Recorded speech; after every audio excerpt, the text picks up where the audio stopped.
Imagine being woken up one morning by the sound of police sirens outside your house. You open the door, and others arrest you in front of your neighbors. You are handcuffed, put in the back of a car, and driven away. But here's the twist. This isn't real, and it's all part of an experiment. This is the story of the Stanford Prison Experiment, one of the most shocking studies in psychology. It changed how we think about power, authority, and human behavior. I'm Mikel, and this is what I learned today. In 1971, Professor Philip Zimbardo wanted to explore what happens when ordinary people are put in roles of power or submissions. Do people with power become cruel? Do those without it lose their sense of self? To find out, Zimbardo turned the basement of Stanford University into a fake prison. He chose 24 male college students, calling them normal, healthy, and average. They were divided into two groups, guards and prisoners. This was decided randomly, like flipping a coin. The guards were given uniforms, sunglasses, and batons. And for those who might not know what a baton is, it's a big stick. The prisoners wore loose gowns and were identified only by numbers. Both groups were told to act their roles, but they weren't given much instruction. So the goal was to see how the situation shaped their behavior. The experiment began in a dramatic way. Prisoners were arrested by real police officers, taken to the fake prison, and stripped of their personal identification and identities, their credit cards, their IDs, their watches, everything. They were made to follow strict rules and had to answer to the prison numbers instead of their names. So, prisoner 56789, as opposed to, hey, David, come over here, right? At first, it seemed like a game, but things changed quickly within the first day. The guards began giving orders and punishing the prisoners. By day 2, the prisoners rebelled, refusing to follow orders. That's when the guards started to show their power.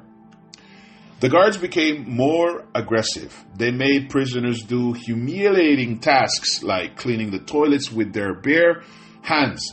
And if a prisoner disobeyed, they were punished with solitary confinement or push-ups. Some guards even enjoyed their power, using it to humiliate the prisoners. The prisoners, on the other hand, felt trapped. Some tried to follow the rules to avoid trouble, and while others resisted. One prisoner refused to eat, going on a hunger strike to protest the guards' treatment. But the situation was too much for many of them. By day 3, some of the prisoners showed signs of stress, crying, and begging to leave. The Stanford Prison Experiment didn't just reveal what happens when people are put into positions of power or submission. It uncovered deeper truths about human nature, responsibility, and the system we live in. Zimbardo and his team learned that the environment people are in can have a stronger influence on their actions than their personality or beliefs. This means that even people who think they are kind and fair can act cruelly if the situation pushes them in that direction. One important takeaway was how easily people conform to roles. The guards weren't trained to be harsh, yet they quickly adopted aggressive behaviors. They followed the script of what they thought guards should do based on movies or cultural expectations.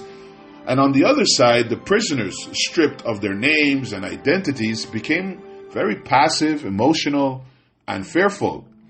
The experiment also showed the dangers of unchecked authority. When people in power are not held accountable, they may misuse it.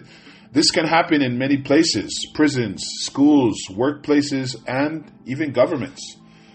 How do these lessons apply today? Well, the experiment reminds us to question systems that give too much power to one group over another. It teaches us to be aware of how authority can shape behavior, both in others and in ourselves. For example, think about bullying in schools or workplaces. Often, people in position of power act without thinking about their actions affect others. The same patterns can be seen in larger systems like police forces and political institutions, where unchecked power can lead to injustice.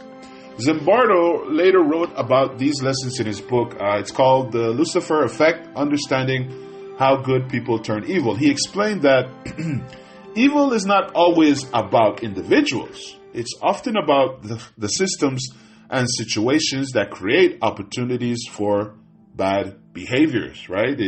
If I lived in the ghetto, would I be still a good person? Would my personality change being around other bad people? Would my role change as a person, right? Zimbardo's girlfriend, Christina Meslak, visited the prison and was horrified. She told him, "This has to stop. You're hurting these people." Her words made him realize that the experiment had gone too far. The plan was to run the experiment for 2 weeks, but after just 6 days, Zimbardo had to stop it. The guards were too cruel, and the prisoners were suffering too much. Many participants were shocked by their own actions during the experiment. Some guards admitted they were surprised at how easily they became cruel. One said, and I quote, "I didn't think I had it in me to behave that way. It just happened," end quote. Prisoners also reflected on how quickly they felt powerless. One said, and I quote, "I thought I could handle it, but I couldn't. I wasn't myself anymore. I was just my number," end quote. These reflections show how important it is to understand the power of situations. They also remind us of the need for empathy and awareness when it comes to it.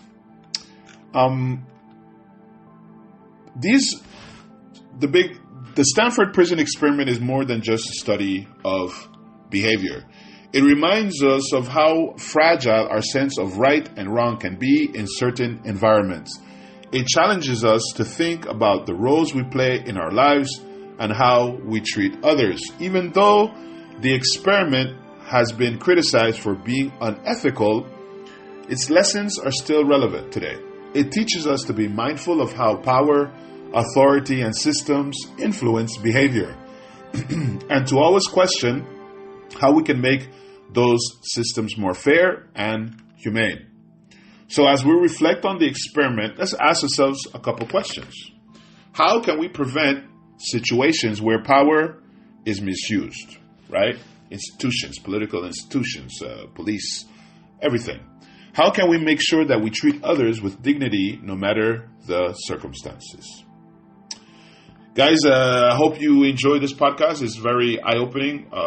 I thought it was interesting how when put in a different situation, right, people can change. Imagine you were working as mid-level management and they made you the boss.